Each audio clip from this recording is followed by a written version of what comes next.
केसी वेणुगोपाल जी, हरीश चौधरी जी, जीतू पटवारी जी, उमंग सिंघार जी, मध्य प्रदेश के सीनियर नेता, district block president, party के हमारे कार्यकर्ता, आप सबका यहां बहुत बहुत स्वागत, नमस्कार। आपका मूड कैसा है? ठीक है? तो आज मैं आपको दो तीन चीजें कहना चाहता हूं। सबसे पहले, विचारधारा की लड़ाई चल रही है। एक तरफ कांग्रेस पार्टी है, हमारा कॉन्स्टिट्यूशन है, और दूसरी तरफ बीजेपी और आरएसएस जो इसको मानती नहीं है और इसको खत्म करना चाहती है। हिंदुस्तान की सारी संस्थाओं को, इंस्टीट्यूशंस को उन्होंने पकड़ लिया है। हर संस्था में उन्होंने अपने लोग डाले हैं और देश को आस्ते आस्ते आस्ते देश का वो गला घोट रहे हैं। तो पहली लड़ाई संविधान की है। एक तरफ हम कांग्रेस पार्टी, हमारी विचारधारा, और दूसरी तरफ आरएसएस जो संविधान के खिलाफ खड़े हैं।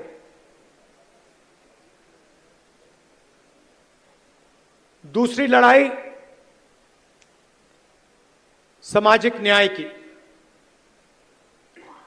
जीतू ने कहा, जाति जनगणना के बारे में बोला। पार्लियामेंट हाउस में, लोकसभा में मैंने देश से वायदा किया था कि कुछ भी हो जाए, जाति जनगणना लोकसभा और राज्यसभा में पास होगा।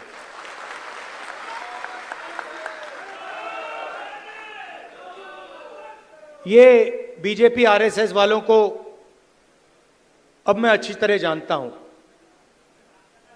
इन पर थोड़ा सा दबाव डालो, थोड़ा सा धक्का मारो, डर के भाग जाते हैं ये लोग। जैसे उधर से ट्रंप ने एक इशारा किया, फोन उठाया, कहा मोदी जी क्या कर रहे हो?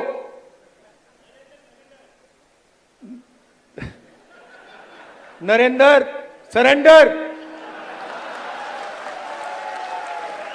और जी हजूर करके नरेंद्र मोदी जी ने ट्रंप के इशारे का पालन किया। आपको एक समय याद होगा जब फोन कॉल नहीं आया था,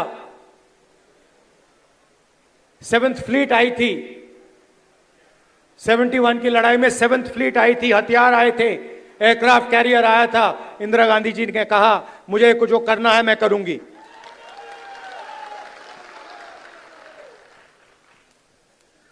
ये फर्क है, इनका कैरेक्टर है। ये सारे के सारे ऐसे हैं। आजादी के समय से सरेंडर वाली चिट्ठी लिखने की आदत है। एक सेकंड में थोड़ा सा दबाव पड़े, भैया ये लो। हाँ, तो ये इनका कैरेक्टर है। कांग्रेस पार्टी सरेंडर नहीं होती है। गांधी जी, जवाहरलाल नेहरू, सरदार पटेल, ये सरेंडर वाले लोग नहीं हैं। ये सुपर पावर से लड़ने वाले लोग हैं।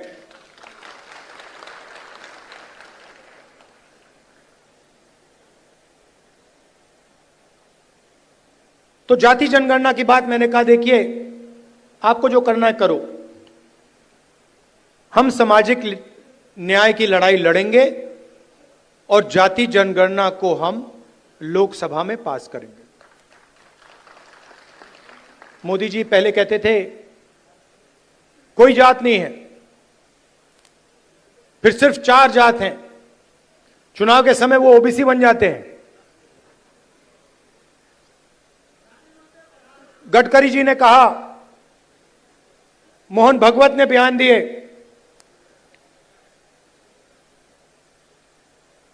थोड़ा सा दबाव पड़ा, एकदम सरेंडर हो गए। मगर मैं इनको जानता हूं,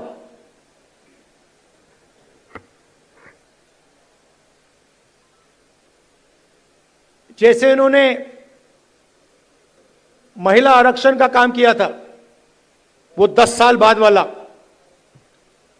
यहां भी वही कोशिश है इनकी। ये करना नहीं चाहते हैं,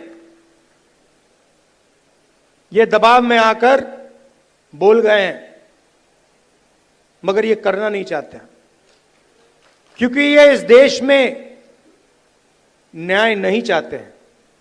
ये अंबानी अदानी वाला देश चाहते हैं, अरबपतियों वाला देश चाहते हैं, सामाजिक न्याय वाला देश नहीं चाहते हैं। मैं आपको तेलंगाना की बात करना चाहता हूं। 2 मॉडल हैं जाति जनगणना के, एक तेलंगाना का मॉडल और दूसरा बीजेपी का बिहार का मॉडल, और जो उनकी सोच का मॉडल है। तेलंगाना में जाति जनगणना कैसे हुआ मैं आपको बताना चाहता हूं। बिहार में बंद कमरे में सवाल चुने गए, ब्यूरोक्रेट्स ने सवाल चुने, बिना किसी से पूछे, बिना जनता से बातचीत किए, बिना दलितों से पूछे, बिना पिछड़ों से पूछे, बिना अति पिछड़ों से पूछे, बिना जनरल कास्ट से पूछे, बिना माइनॉरिटी से पूछे, बंद कमरे में 3-4 सवाल लिखे, जाति जनगणना कर दिया। तेलंगाना में हमने लाखों लोगों से सवाल पूछा, दलितों के संगठनों से, आदिवासी के संगठनों से, उनके नेताओं से, और हमने उनसे पूछा कि देखिए, हम जाति जनगणना करने जा रहे हैं, सर्वे करने जा रहे हैं, आप इस सर्वे में कौन से सवाल चाहते हो। 3.5 लाख लोगों ने हमारी प्रोसेस में एक साथ मिलकर सवाल निकाले, और उसके बाद बिहार में सेल्फ रिपोर्टिंग था। अगर आप बोलना चाहते हो तो बोलो, नहीं बोलना चाहते हो तो नहीं बोलो। तेलंगाना में हर व्यक्ति, हर परिवार के घर में सरकार के ऑफिसर्स गए और उन्होंने उनसे सवाल पूछे। नतीजा मैं आपको बताना चाहता हूं। जाति जनगणना में क्या पता लगा। तेलंगाना का जो कॉर्पोरेट स्ट्रक्चर है, प्राइवेट सेक्टर है, आप हैरान हो जाओगे। तेलंगाना का जो प्राइवेट स्ट्रक्चर है, प्राइवेट सेक्टर है, सीईओज, सीनियर मैनेजमेंट, कंपनी के मालिक, इन सब की लिस्ट में आपको एक दलित, एक आदिवासी, एक पिछड़ा वर्ग का व्यक्ति नहीं मिलेगा। यह सच्चाई है। तेलंगाना में जो भी कॉन्ट्रैक्ट सरकार देती है, सारे के सारे कॉन्ट्रैक्ट्स 5% लोगों को मिलते हैं। उसमें ना कोई दलित है, ना कोई आदिवासी है, ना कोई पिछड़े वर्ग का व्यक्ति है। यह सच्चाई है। हम कहते हैं हम सुपर पावर बनना चाहते हैं। दलितों की आबादी 15%, पिछड़ों की आबादी कम से कम 55%, आदिवासियों की आबादी 9%, माइनॉरिटीज 15%, सब जोड़ लो 90% बनता है। इनकी भागीदारी नहीं है। और वही चुने हुए अमीर लोगों को सारा का सारा दिया जाता है। उसी लिस्ट में कॉर्पोरेट सेक्टर की लिस्ट निकालो, बड़े बड़े ब्यूरोक्रेट्स की लिस्ट निकालो, उसमें आपको गरीब जनरल कास्ट का भी कोई नहीं मिलेगा। यह सच्चाई है। मजदूरों की लिस्ट निकालो, उबर ड्राइवर्स की लिस्ट निकालो, जो खाना डिलीवर करते हैं उनकी लिस्ट निकालो, और उसमें आपको पिछड़ा वर्ग, दलित, आदिवासी सब मिलेंगे।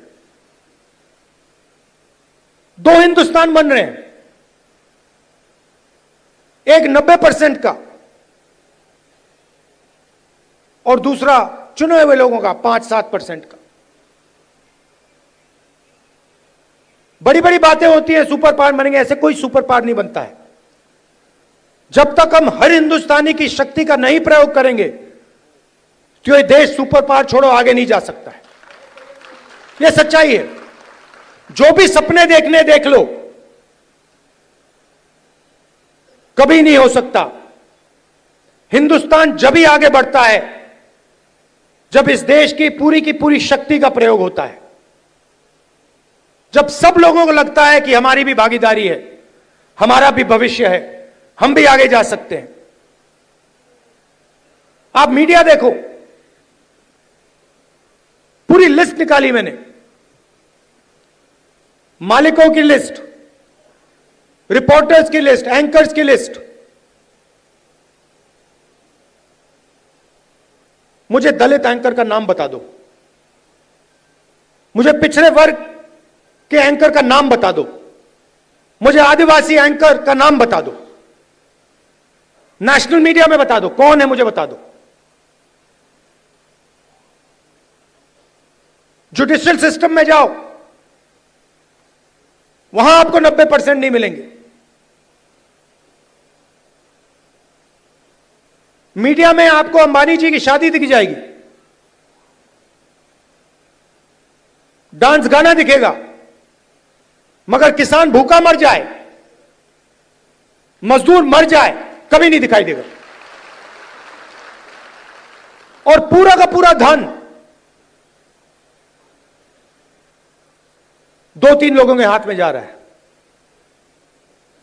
डिफेंस की इंडस्ट्री देखो, वहां आपको अदानी दिखेगा। छत्तीसगढ़ में माइनिंग देखो,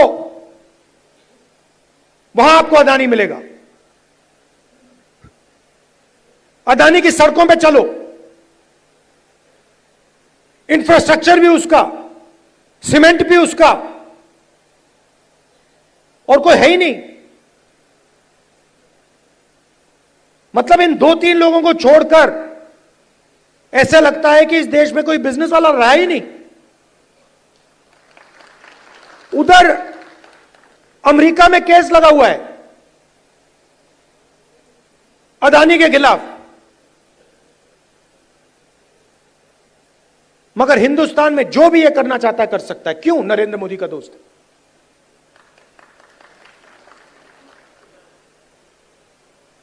तो हो क्या रहा है? 90% को परे कर दिया, गरीब जनरल कास्ट को परे कर दिया, और सारे के सारे बिजनेस यही 5-6 लोगों को दे रखे हैं। नाम आप जानते हो। और ये क्या करते हैं?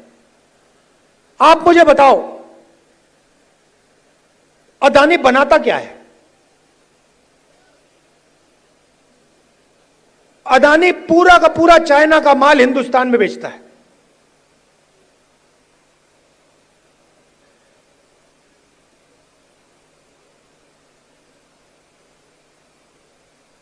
तो अदानी पैसे बनाता है, अंबानी पैसे बनाता है, और चाइना अपना माल हिंदुस्तान में बेचता है। यह फोन जो है, यह अदानी अंबानी जैसे लोग बेचते हैं हिंदुस्तान में, मगर इस फोन से चाइना के युवा को रोजगार मिलता है, हिंदुस्तान के युवा को रोजगार नहीं मिलता है। वो सब कुछ बनाते हैं, शर्ट, पैंट,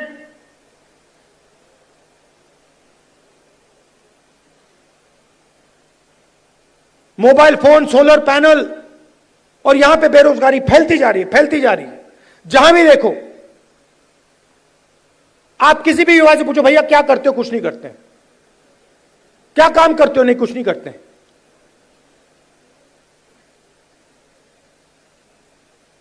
यह हिंदुस्तान की सच्चाई है और इससे छुपा नहीं जा सकता, चाहे मीडिया कुछ भी कहे।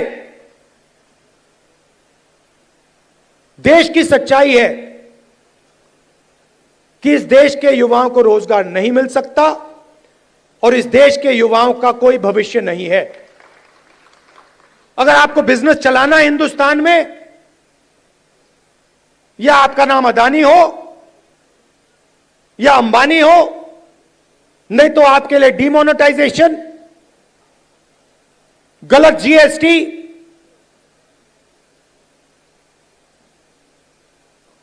या फिर आप उनके लिए जाके काम करो।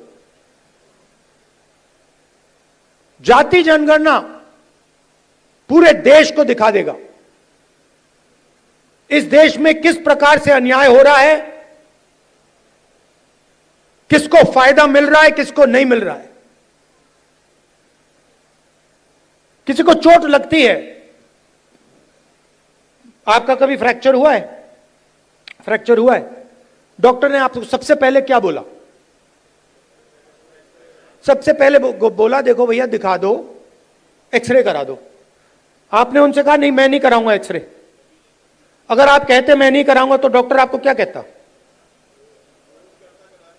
फोर्स करता। और अगर तब भी नहीं करते तो फिर लंगड़ाते हुए चलते रहते और डॉक्टर कहता यार ये तो मतलब पागल है ना। तो मैं यही कह रहा हूं, पूरा देश जानता है कि दलितों को, पिछड़ों को, गरीब जनरल कास्ट को जबरदस्त चोट लग रही है। मैं सिर्फ कह रहा हूं देखो भैया एक्सरे करा लो, देख लेते हैं कि है क्या। शायद पता लगे कि कोई प्रॉब्लम ही नहीं है। शायद जाति जनगणना के बाद पता लगे कि कोई प्रॉब्लम ही नहीं है, सब कुछ ठीक है। कॉर्पोरेट सेक्टर में हर वर्ग के लोग हैं, जुडिशरी में हर वर्ग के लोग हैं, कोई प्रॉब्लम नहीं है, ठीक है। मगर अगर एक्सरे से पता लगा कि टांग टूटी हुई है तो कुछ ना कुछ तो करना पड़ेगा ना। तो इसीलिए बीजेपी नहीं चाहती है, क्योंकि अगर जाति जनगणना हो गया तो ये इनका जो अदानी अंबानी वाला मॉडल है ये वहीं खत्म हो जाएगा। क्योंकि देश को पता लग जाएगा कि 90% को कोई फायदा नहीं हो रहा है, ये 5-10% को सारा का सारा हिंदुस्तान का धन जा रहा है और जनता अपने आप खड़े होकर उसको रोक देगी।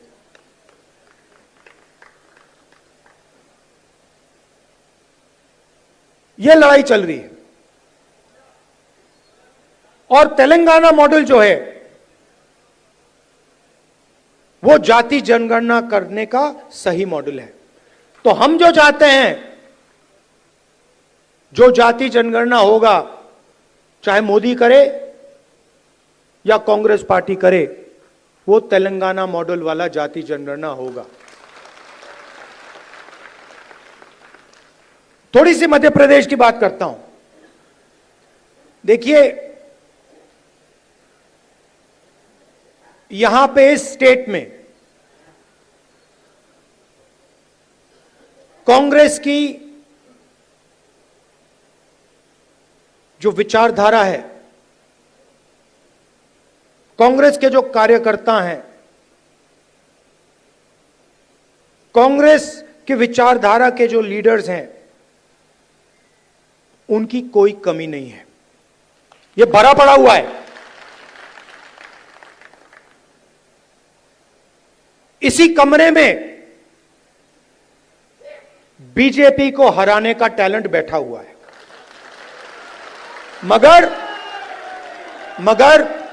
मगर आपके हाथ बंधे हुए हैं।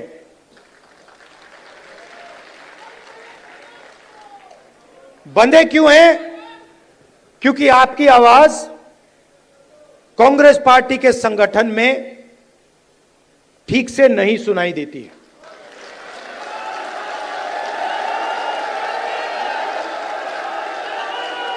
ये हमारी सेना है, ये लड़ने के लिए तैयार है, ये मरने के लिए तैयार है।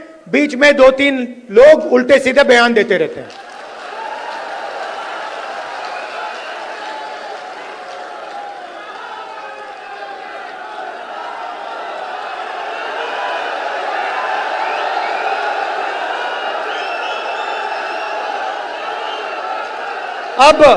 अब कोई ऐसे लोग हैं जो फ्रस्ट्रेशन में दे देते हैं, कोई ऐसे लोग हैं जो थोड़ा बीजेपी का भी काम कर लेते हैं, और हमें कहीं ना कहीं से तो शुरुआत करनी होगी। तो वर्किंग कमेटी ने निर्णय लिया है कि शुरुआत डिस्ट्रिक्ट और डिस्ट्रिक्ट प्रेसिडेंट के पोस्ट से होगी, और वहां से उस शुरुआत से हम पार्टी को मध्य प्रदेश में, गुजरात में, बाकी प्रदेशों में खड़ा करेंगे। अब यहां पे डिस्ट्रिक्ट प्रेसिडेंट आए हैं, और आप में से ऐसे लोग होंगे जो पूरी शक्ति के साथ, दिल के साथ कांग्रेस पार्टी के लिए काम करते हैं, और ऐसे भी लोग होंगे जो थोड़ा थक गए हैं या जिनका मूड ठीक नहीं है, जो ज्यादा टेंशन लिए हैं। अब रेस के घोड़े और बारात के घोड़े को अलग तो करना ही पड़ेगा, और पहले मैं कहता था 2 टाइप के हैं। एक रेस का घोड़ा है, कांग्रेस पार्टी कभी कभी रेस के घोड़े को बारात में भेज देती है, ये कमलनाथ ने कहा है, और कभी कभी बारात के घोड़े को रेस की लाइन में खड़ा कर देती है, उसको पीछे से वो एक चाबुक पड़ता है, वो वहीं बैठ जाता है। मगर एक तीसरी कैटेगरी है, एक हुआ बारात का, दूसरा हुआ रेस का, एक तीसरा भी होता है। कौन सा होता है? लंगड़ा घोड़ा। तो ये छांटना है हमें, लंगड़ा कौन सा है, रेस का कौन सा है, बारात का कौन सा है। बारात वाले को बारात में भेजना है, रेस वाले को रेस में डालना है, और लंगड़े वाले को रिटायर करना है कि भैया ये लो, थोड़ी सी घास चरो, घास खाओ, घास चढ़ो, पानी पियो, रिलैक्स करो, बाकी लोगों को तंग मत करो, बाकी घोड़ों को डिस्टर्ब मत करो, नहीं तो फिर कार्रवाई करनी पड़ेगी। जो लंगड़ा घोड़ा होता है, अगर वो डिस्टर्ब करता है तो उसके साथ क्या होता है जानते हो? वो मैं नहीं कहूंगा। तो ये बदलाव लाना है। गुजरात में हमने नए डिस्ट्रिक्ट प्रेसिडेंट्स चुने, दिल्ली से ऑब्जर्वर आए, एआईसीसी से ऑब्जर्वर आए, गुजरात के नेताओं के साथ वो हर डिस्ट्रिक्ट में गए और उन्होंने कार्यकर्ताओं से बात की, लोगों से बात की, नेताओं से बात की, जिनको कांग्रेस पार्टी में सीनियर लीडर कहा जाता है उनसे भी बात की, और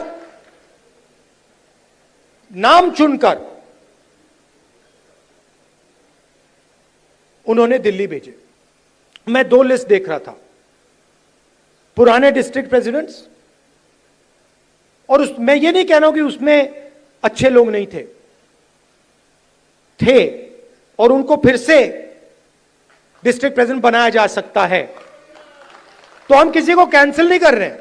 अगर आप अच्छा काम कर रहे हो, जो यहां डिस्ट्रिक्ट प्रेसिडेंट बैठे हैं, अगर आप अच्छा काम कर रहे हो, आपको कोई घबराने की जरूरत नहीं। मैंने वो 2 लिस्ट देखी, जमीन आसमान का फर्क है। एक लिस्ट कहना नहीं चाहिए, मगर सीनियर नेता के असिस्टेंट,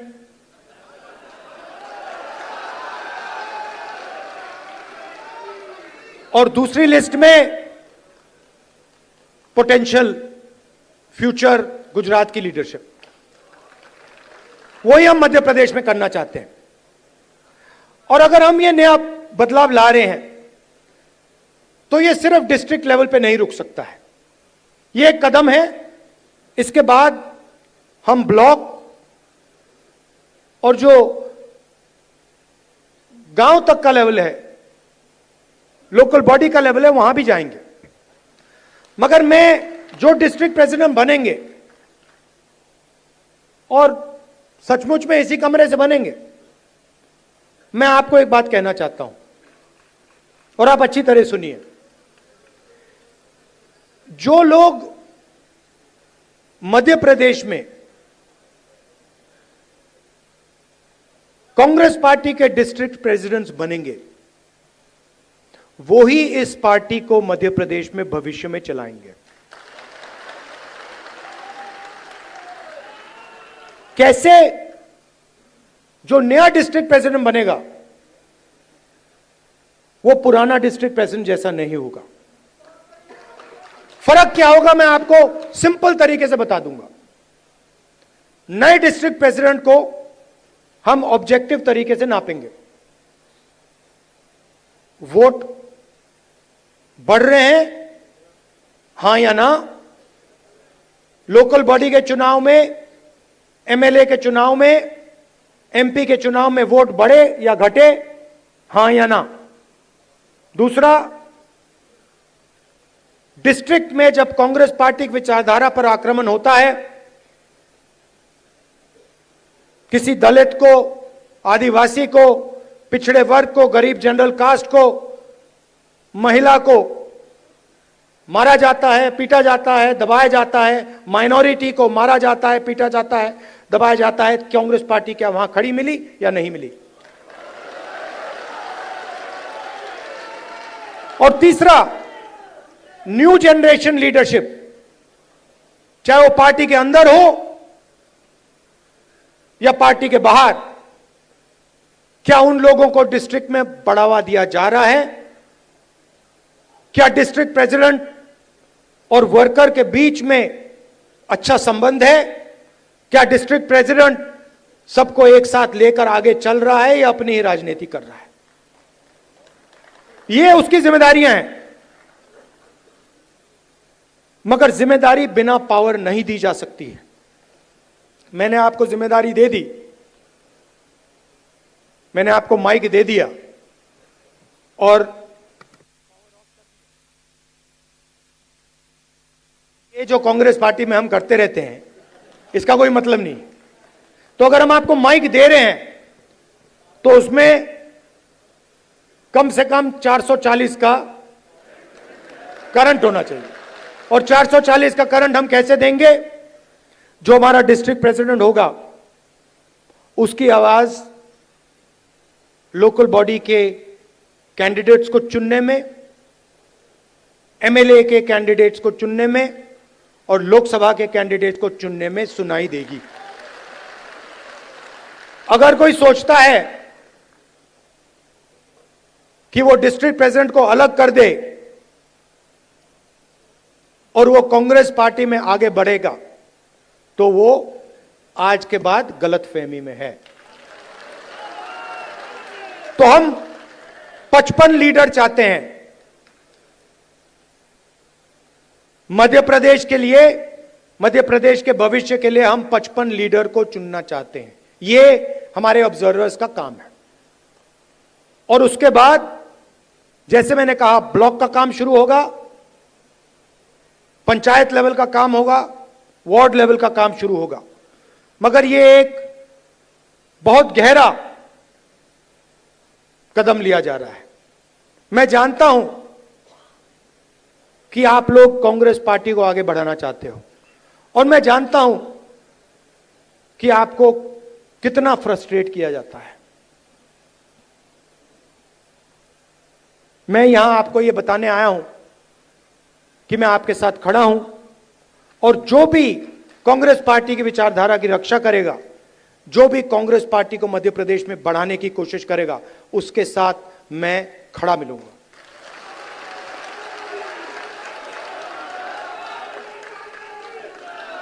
मध्य प्रदेश में कांग्रेस पार्टी की कोई कमी नहीं है। मैं आपको बता रहा हूं, आप मानो ना मानो, मैं आपको बता रहा हूं, जिस दिन आपने मन बना लिया, सिर्फ इस कमरे ने और किसी ने नहीं, जिस दिन इस कमरे में 20% लोगों ने मन बना लिया कि यार बीजेपी को उधेड़ के फेंकना है, उस दिन बीजेपी का आप परे कर दोगे। मेरी जितनी भी जरूरत होगी, जहां भी आप मुझे ले जाना चाहते हो, आप मुझे बुलाओ, मैं हाजिर हो जाऊंगा। आप सबका दिल से बहुत बहुत धन्यवाद। नमस्कार, जय हिंद। अच्छा, आखिरी बात भूल गया मैं, सबसे जरूरी बात, कांग्रेस पार्टी में डिस्ट्रिक्ट प्रेसिडेंट के लिए कांग्रेस प्रेसिडेंट का मेरा, वेणुगोपाल जी का दरवाजा 100% खुला मिलेगा। धन्यवाद, जय हिंद। राहुल गांधी जी ने जो